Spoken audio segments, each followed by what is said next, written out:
Well, thank you for joining us, and welcome to the second of our presentations about training for the Tour du Mont Blanc, which is certainly the toughest and most iconic of the one-day events in France. My name is Marvin Faure, and I'm the founder and general manager of Alpine Cols. Alpine Cols is a group of cycling coaches based in the Alps, so this is the type of event we absolutely love.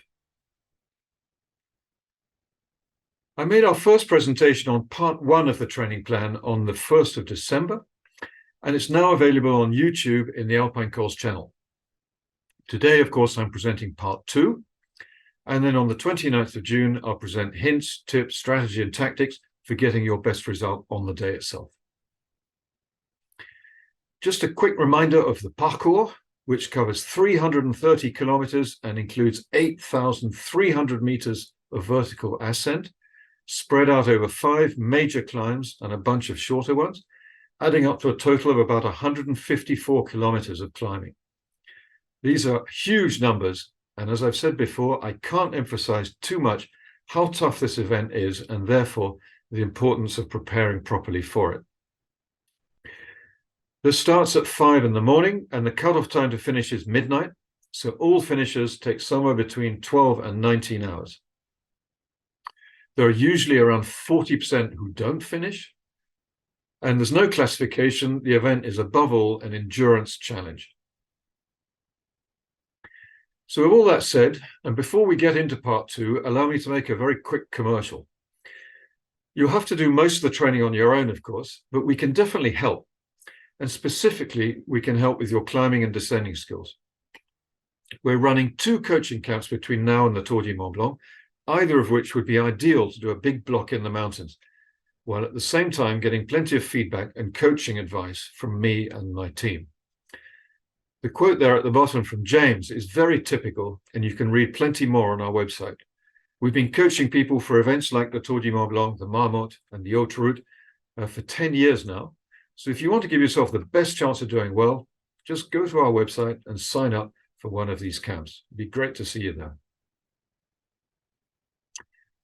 All right, so what does it take to do well? It makes little sense to talk about training for the Tour du Mont Blanc until we are clear on this. For those of you who've already seen part one, it's a reminder, so I'll go through it quite quickly. If you haven't seen part one, I do recommend listening to the YouTube video to gain a deeper understanding. The most important physical characteristics for the Tour du Mont Blanc are: 1, excellent aerobic endurance, because you're going to have to keep going for somewhere between 12 and 19 hours with lots of long climbs. 2, a high power to weight ratio for the climbs, clearly. 3, a high capacity, a well-developed capacity to burn fat at your endurance pace. And in addition to those sort of physical characteristics, you need mental strength. The Tour du Mont Blanc is as much a mental challenge as a physical one. You need the ability to climb and descend well. You need the ability to pace yourself. And last but not least, you need the ability to eat and drink enough to fuel your ride throughout the whole day. So your training plan should therefore address all of these points, and we're going to look at them all one by one. But let's talk first about the principles that should underpin the training plan. This is the first and most important principle. You have to make the Tour du Mont Blanc a priority, not only in your training, but also, at least to some extent, in your life. Next, you must be consistent. You should be doing some sort of training on at least 4 and better 5 or even 6 days per week. The third principle is to increase the load progressively to give your body time to adapt. The fourth is to monitor your readiness for high load. This is important because research over the last few years has shown that training hard only has a positive effect if your body is in a state to benefit from it. So we'll look at how to do that.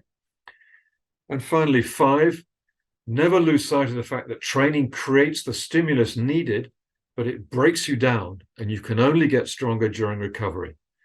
So hard training and recovery are 2 sides of the same coin. You absolutely must build in time to recover. Otherwise, you won't get any benefit. This is a quick reminder of the training plan framework covered in part 1. The periodization is based on 3 phases. preparation, which is about preparing your body for an increased training load, pre-competition, where you add more volume and more specificity, to get yourself ready for the actual event, and competition or taper at the end, where you reduce the fatigue without losing any fitness. So the focus today is on the pre-competition phase, which runs from now until 10 or 14 days before the event itself. Here you can see our framework training plan, which you may have already downloaded from the Tour du Mont Blanc website. If not, it's still available there under practical infos, or just send me an email to request it directly at info@alpinecols.com. As I've said before, this is a framework and not a detailed day-by-day training plan.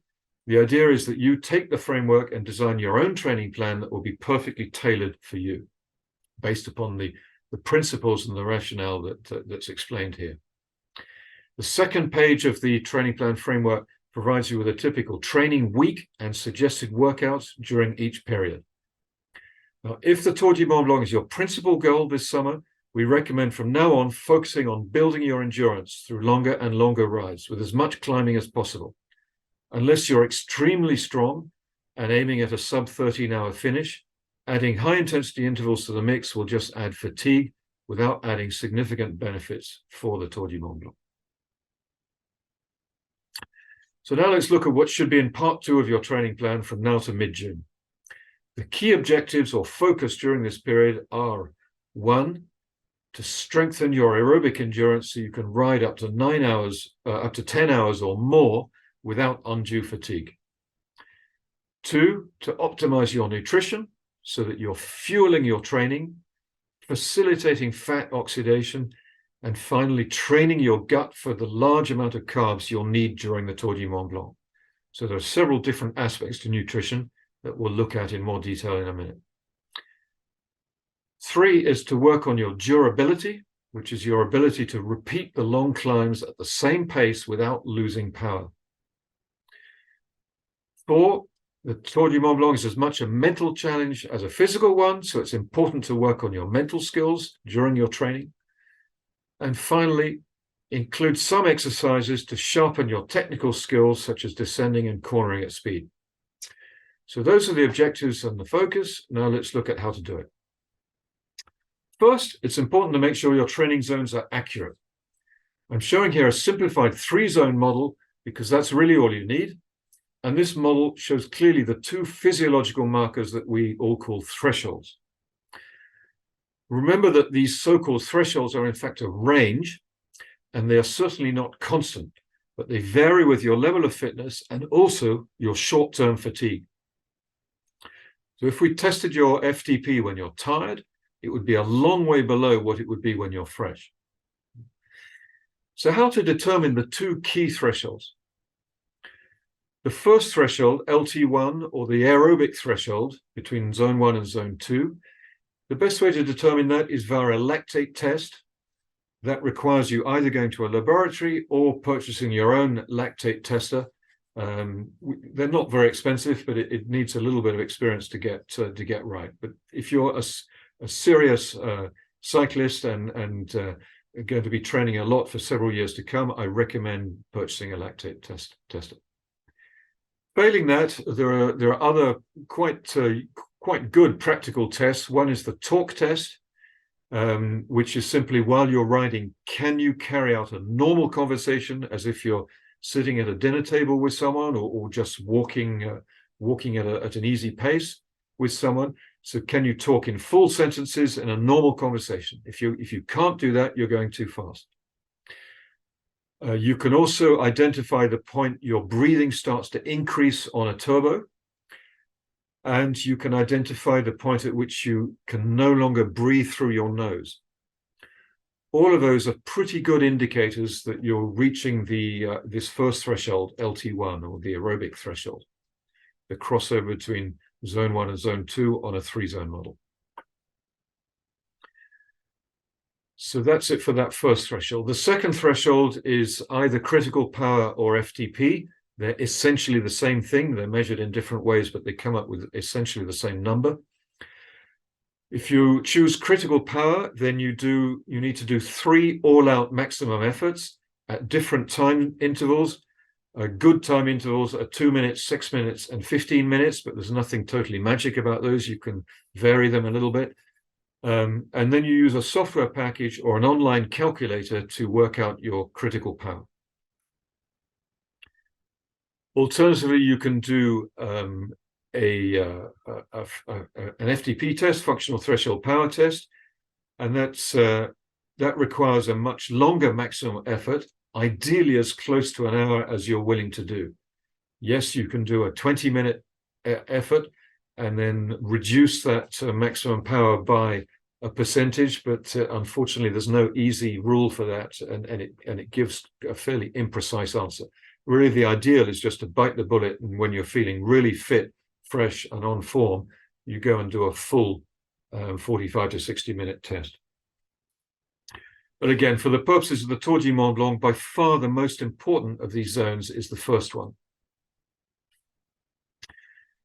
So once you know your training zones are accurate, it's important to realize that you should only do hard sessions or long sessions when your body is ready for them. A hard session, so it means either high intensity or unusually long. If you do a hard session when your body is not ready for it, it's literally a waste of time. Your body simply isn't going to benefit from it. So how can you tell? There's no single measure that captures everything going on. Current best practice is to look at 3 separate sets of measures that address 3 different aspects of readiness to train. The first one is perceived fatigue and muscle soreness. So this provides an indication of the progress in muscle tissue repair after you've done some hard training and therefore damaged your muscles. The second one is HRV, heart rate variability, which indicates the state of your autonomic nervous system and therefore the level of stress you're under, whether it be training stress, work stress, life stress of any sort. It's all stress added up. And when you're too stressed, your body is not able to benefit properly from training. So it's better to take it easy. And the third indicator is a so-called submaximal fatigue test, which provides an indication of the accumulated fatigue in your muscles and your ability to take on load linked to your glycogen depletion in your muscles. We don't have time here to go into the technicalities of HRV and the submaximal fatigue test. If interested, I suggest you watch our YouTube on the subject, which is on our YouTube channel. What we can spend a little bit of time on is the subjective measures, because these are straightforward and easy, and everyone should be using these. So these suggested scales here come from Training Peaks, and you should just measure them every morning. So you simply get out of bed, estimate how you feel, and write it down. The red flags for doing very long sessions would be a combination of fatigue at a level 5, so high and above, and muscle soreness at 8 and above, so also high. If in doubt, it's better to be cautious. Don't fall into the no pain, no gain trap. What's really important here is consistency. It's not doing that one absolutely epic training ride that leaves you wrecked for the next 10 days. So to summarize on this point, you should monitor and adjust your training load using feelings quantified by the perceived fatigue and muscle soreness scales, and perhaps heart rate variability and a weekly submaximal fatigue test. Don't get macho and ignore the indicators. Back off when you need to and rethink the plan. Normally, it's enough to replace a planned long session either by an easy one or by complete rest, and then reschedule the long session for a day or 2 later. There's no need to completely rethink your training plans, just to reschedule a couple of days later. So now let's talk about how to strengthen your aerobic endurance. You simply need to do as many long rides as possible. The key metric here is time, not distance. If your goal is distance, you'll be tempted to ride fast to finish early, which is contrary to what you're trying to achieve. The point of the long, at this point anyway, obviously on the Tour du Mont Blanc, you want to finish as soon as you can within reason. But in training, you must remain under the first lactate threshold, LT1. And if you're trying to finish a distance, you'll find yourself pushing over it naturally. So the point of the long rides is to develop your aerobic endurance and fat burning capacity. And again, this is optimum at a level of intensity below LT1. So set a target of time to ride, not distance, and make sure you stay below that first threshold. For most people, this means 60 to 70% really maximum of your critical power, your FTP. So how long? Well, you should progress to at least one 10-hour ride by mid-June, and you should already be doing a 5 to 6 hour ride every week. So what should your week look like? If it's a high volume week, then it should include 2 long rides, the first being at this point roughly 6 to 7 hours, and then progressing to 10 hours by June. And the second would be 2 to 3 hours at the moment, progressing to 5 or 6 hours by June. And then you can add to that 1 or 2 recovery rides of 1 to 2 hours each. In a low volume week, or when all the indicators are red and you need to take a break, then you cut the volume down by at least 50%, quite simply. And when the indicators turn green again, then you turn up the volume. Now, a problem for some people is they find these long rides to be boring. So let's look at a few ways to counter that. The first is simply to ride with a partner. But there's a proviso here. It has to be a partner who has a similar level and shares the same goal as you for the ride. If you ride with someone that doesn't share the same goal or is a little bit faster than you, they will inevitably make you ride faster, and then it's not the objective of this ride. So choose your partner wisely. Next idea is make it a game, and a good game is to try to ride from start to finish at the same steady intensity, exactly the same intensity from beginning to end. That's relatively straightforward in a flat area. It's more difficult when you've got plenty of ups and downs, and of course it's really difficult in the mountains. In fact, it becomes impossible in the mountains because you simply can't keep up the same intensity when you're descending as you can when you're climbing. So obviously stay safe, but as much as you can, try to when you are descending, try to keep turning the pedals at a reasonable pace. The next thing you can do is work on improving your pedaling skills. Long, slow rides are a great opportunity to focus on smooth pedaling. So do that. You can try, even for a little while, doing some one-leg drills, pedal one leg at a time. If you do that, it's guaranteed to increase your respect for amputee cyclists. I can tell you that. It's extremely hard. Try some cadence games. One thing you can do is increase your average cadence. Don't go crazy and your average cadence might be, who knows, 75 or something at the moment, or 80. Don't try and increase it by 10 RPM. That will be way too much, and that will spike your heart rate, because your heart rate naturally goes up with the cadence. So be aware of that, but try playing around with the cadence during the ride, varying it from different points of the ride, for example. Another thing you can do with the cadence is do the occasional spin out, where you choose a really easy gear and you aim to spin up very quickly to at least 150 RPM. And with practice, you should be able to push it above 170, maybe even get to 180 RPM. So again, very, very short. We're talking less than 10 seconds.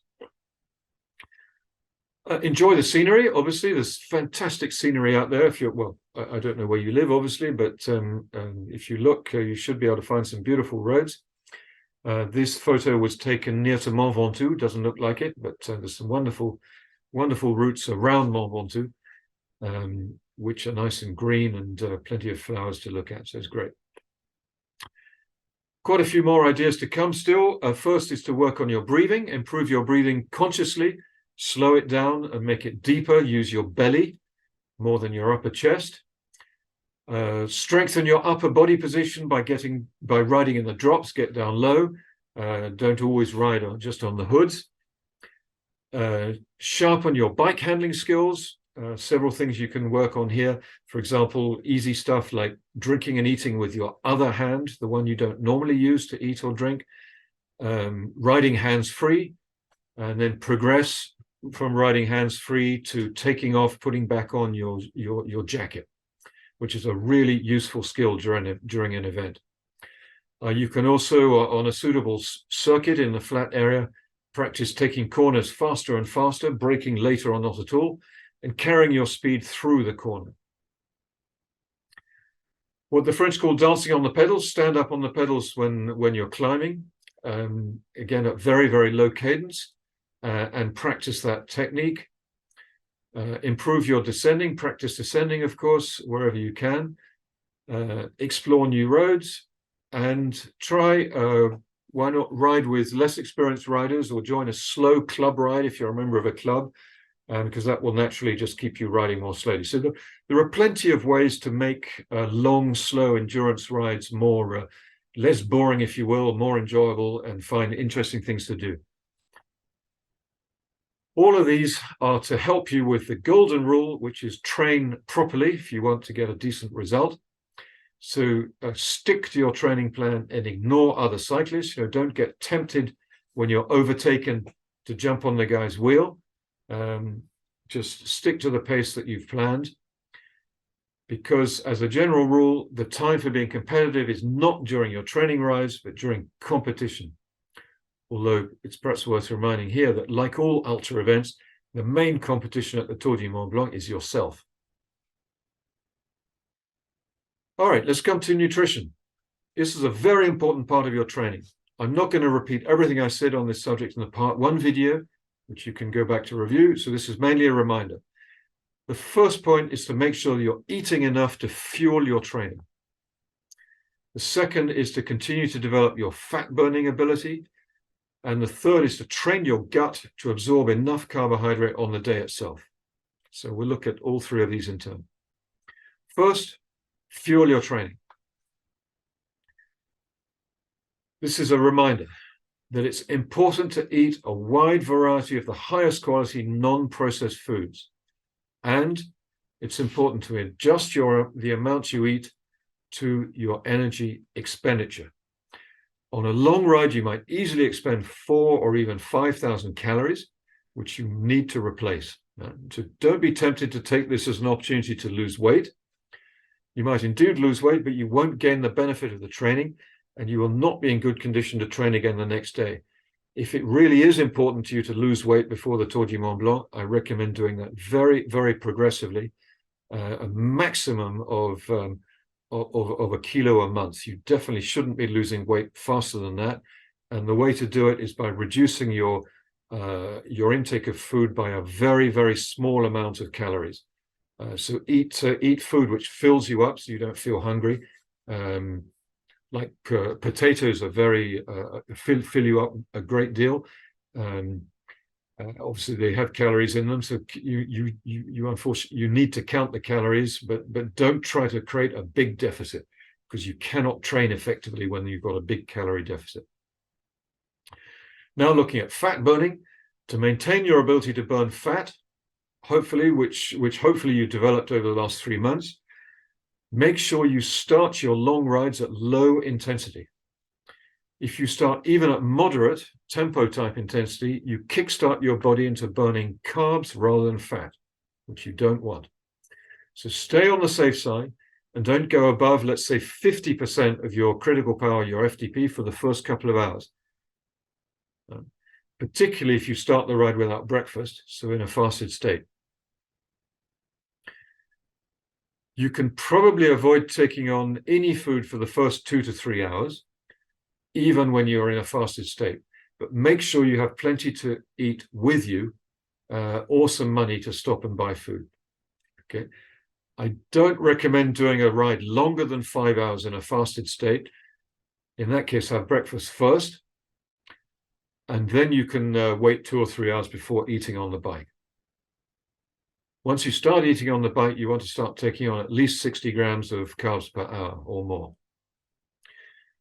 Finally, listen carefully to your body when you're doing this. You should be reducing or even eliminating carb intake only for this very limited period of time and during a precise window, essentially at the start of long rides, in order to push your body at that moment to burn fat instead of glucose. Don't lose sight of the message on the previous slide, which is you must fuel your training. If you eat less during the ride, you must eat more afterwards. Now, as well as training your mitochondria to burn as much fat as possible, you need to train your gut to tolerate the high amounts of carbs you'll need at the Tour du Mont Blanc. You can't do both at the same time, so they have to be sequential.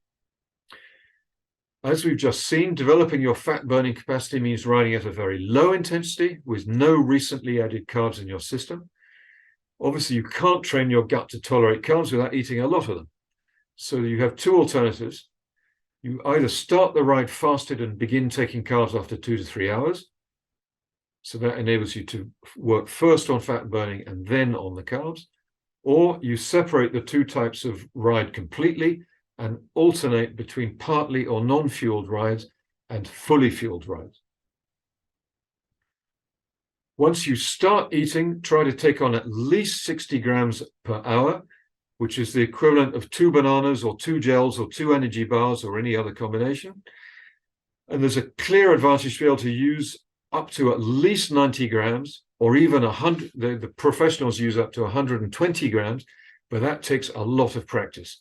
If you can imagine trying to eat 4 bananas an hour, hour after hour, it's really quite a challenge. So your stomach will tell you if you've gone too far. Experiment with different foods and different gels to see which works for you. And don't forget, you can also drink your carbs. A bottle of energy drink can include up to 30 grams, depending on the concentration. Next, durability. This is the ability to make repeated efforts at medium to high intensity. We're not concerned about high intensity on the Tour du Mont Blanc, but we're definitely concerned about getting over the final climbs on very tired legs and at low cadence. Put simply, the better your durability, the more likely you are to make it to the finish. There are 2 ways to work on durability. The first is to do sweet spot or sub-threshold interval sessions at low cadence. So you might do, for example, 4 by 10 minutes in April, or 3 by 15 minutes in May, and finally 2 by 20 or even 3 by 20 in June. You should do no more than 1 interval session per week. Be careful at low cadence because it's easy to hurt your back. I'm speaking from experience.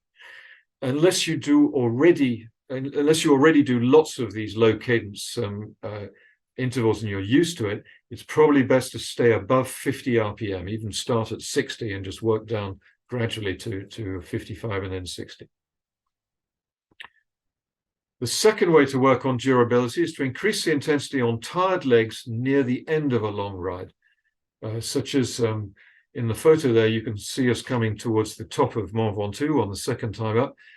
So that was a decent long ride. That would have been a good time to work on durability. Again, it's a good idea to do, so you'd increase the intensity a little bit and do it at low cadence. Make sure your back is okay and stand up frequently. Now, mental skills. There will almost certainly be times on the Tour du Mont Blanc when you wonder why you're doing this and you have to fight a strong desire to stop, quite simply. For some people, this question will appear on the Petit Saint-Bernard. For many others, it will be on the Cormet de Roseland, where this photo was taken. Generally, if you can make it over the Cormet de Roseland before the cutoff and without intending to minimize the final climb to Les Saisies, you're almost certain to finish. There are 3 main mental approaches that will help you to keep turning the pedals, all of which you should practice actively during your training. That's why I'm talking about it now. The first is to have a really clear reason why you're doing it. The second is to find ways to reduce your perception effort. And the third is to use positive self-talk. So we'll look at each of those in turn. So why are you doing this? If you feel exhausted, you've had enough, and you can't think of a good reason to push on to the finish, why bother? On the other hand, if you have a highly motivational reason to do it, only things that are genuinely out of your control are going to stop you from finishing. By moments, you're going to feel tired, uncomfortable, or fed up, but this won't stop you. If the reason to carry on is strong enough, it won't stop you. However, for this to work, the reasons must be meaningful and they must be yours. It's useless to tell you my reasons. They've got to be yours. So they might be internal, personal ones, such as your own enjoyment and satisfaction of collecting the finisher's medal on such an iconic event. Or they might be external reasons, such as to raise money for charity or to please other people or to impress other people or whatever else it might be. Both internal and external motivations are perfectly valid, and they're not mutually exclusive, although psychologists tend to agree that internal motivation is usually more powerful, but that's for the theorists. The key point is that you should think this through and be really clear about it in advance, so that when things get tough, you can remind yourself why you're putting up with this discomfort. The second mental skill is to reduce your perception of effort. The harder it feels, the more you'll want to stop. So therefore, any technique that can make it feel less hard can help you keep going. Such techniques include distraction. So this means thinking about something else, imagining yourself in another place. You can recite a poem, or you can sing yourself a song, or you can repeat a mantra. Basically, anything that takes your mind off the effort and lets you think about something else. You can focus very, very intently on something else, like the rear wheel hub of the rider in front of you, or your own breathing, or your pedal stroke, or just the scenery. So again, this is a way of not being aware or reducing your awareness of how hard it is. And then finally, and this is not a joke, a smile. Smile to yourself, because it releases endorphins, which are the body's natural painkillers. And this really works. I use it myself often when I'm going through a tough period, and it helps, there's no doubt. The other great thing about smiling is that it spooks the other riders around you. So go for it. Smile when it's feeling tough. And the third technique then, positive self-talk. There's research done on cyclists which shows it may be more effective to use the second person. So it's good to say things like, "You are tired but strong. I'm proud of you. You're doing great. You're living the dream. This is what you've been training for." And whatever else you may come up with that works for you. So whatever you choose to say, it'll be more powerful if you've used it already in training. So write down what works for you and practice with it. Now, this was a very brief overview of a complicated topic, mental preparation. You can find more on the Tour du Mont Blanc website under practical info and the Alpine Cols training program. It's there. There's a document on mental preparation that I wrote for you. Finally, point 5, you should be practicing and improving your technical skills, such as climbing, so seated on various gradients, standing 20% of the time when you're in endurance mode. Don't forget to drop the cadence when you're standing, and use good technique rocking the bike backwards and forwards. There's a good video of ours on our YouTube channel for standing on the pedals that you can find. The next skill, of course, is descending. Concentration is essential, particularly towards the end. The more you descend, the better you get. It's really one of these skills that comes with practice. Practice eating every 15 minutes, of course, during your long rides, when you're not during the fat burning part, obviously, but once you're working on the carbs.